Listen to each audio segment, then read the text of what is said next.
Балалы үй базар деп бекер айтылмаса керек. Кез келген отбасының қызығы да, шышығы да бала. Бүгінгі кейіпкеріміз Гүлперизат Өтебаева 30 жасында көп балалы ана атанған. Бүгінде Іңкәрбаевтар әулетінде 3 қыз, 2 ұл өсіп келеді. Дилназ, Арайлым, Маружан, Әлтайыр және Айсұлтан. Үйдің үлкені 11 жаста, кенжесі бірден енді ғана асты. Гүлперизаттың өзі отбасындағы 5 баланың екіншісі. Сондықтан көп балалы ана атануды қыз кезінен армандайтын. Дүниеге екінші перзентін әкелгеннен кейін балалар үйінен апалы сіңілі Дилназ бен Аружан есімді қыздарды асырап алып бауырына басады. Бұрыннан армандайтын, сосын бірақ күйеуім қолдайды деп ойламайтын едім. Күйеуімнен қарсы болады шығар деп айтпай жүретін едім ішімде өзім. Сосын бір күні сол не істедім, айттым. Айтып едім, қолдады, күйеуім жарайды деп.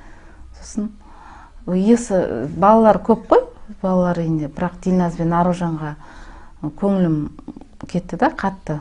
Жаңағы бауырыма басқым келді. Ол кезде кішкентай болатын бойы. Дилназдың бойы кішкентай, Аружан да өсті ғой. Үйреніп кетті, сіңісіп кетті үйге. Бүгінде Дилназ бен Аружан асырап алған атанасын өгейсінбейді. 3 жылдың ішінде туған қыздарындай бауыр басқан. Аналарына үй шаруасына, бала күтіміне көмектеседі. Оқуда да озат. Түрлі байқаулардың белсенді қатысушылары. Жақында Аружан халықаралық жаңа жұлдыз байқауында өлеңді мәнерлеп оқудан бас жүлдені жеңіп алды. Бұл байқауға деп анасы арнайы ұлттық көйлек тіккен. Осы ретте айта кетейік, Гүлперизат қолынан өнер тамған нағыз шебер. Үйде отырып ою өрнектермен безендірілген түрлі ұлттық киімдер, құрақ көрпелер тігеді. Мына әдемі пердені де өз қолымен пішкен. Ұлттық өнердегі сүйіктісін одан әрі дамыту мақсатында жақында ателье ашып, жеке кәсібін домалатып отыр. Бүгінде тапсырыс бойынша іс тігеді. Ұлттық өнімдер істейміз ғой, қазақша ұлттық оюды. Барлық Қазақстан бойынша жібереміз. Үлгермей жатырмыз, заказ көп. Қазақша оюды осы дамытып жатырмыз. Авторский оюлар жасаймыз. Әншілерге тігіп жатырмыз, шетелдерге жібердік. Үйдің отағасы Азамат Іңкәрбаев жарының барлық бастамаларын қолдап, әрбір ісіне демеу болып жүреді. Әйелінің жеткен жетістігіне балаша қуанады. Жұбайы жұмыста болғанда балаларына өзі бас көз болып, аналарының жоқтығын білдіртпеуге тырысады. Үлкен жетістіктерге жете бер.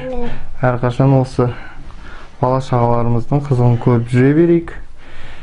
Осындай балалар дүниеге алып кеп бергеніне үлкен рахмет.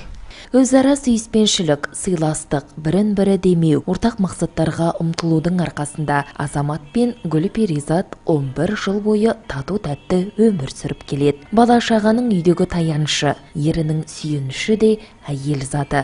Сондықтан Іңкәрбаевтар әулетінің отанасы жарының бабын табуға да, бала тәрбиесімен айналысуға да табыс әкелетін сүйікті ісінен де қол үзбеуге барынша тырысады. Ана өмірдің шуағы деп осыны айтса керек. Сізден өскен балалар, батырлар мен даналар, құттықтаймыз мерекеңізбен, құрметті аналар. Құтты болсын ақананың 8-ші наурызының жанында жүрші әрқашан жанасын жарық жұлдыздан әпеш деген ұлқызым. Жарқын жүзді жананам, сендей болсын бар адам, сендей болса бар адам. Шаттық кетпес баладан, айналайын ақмамам.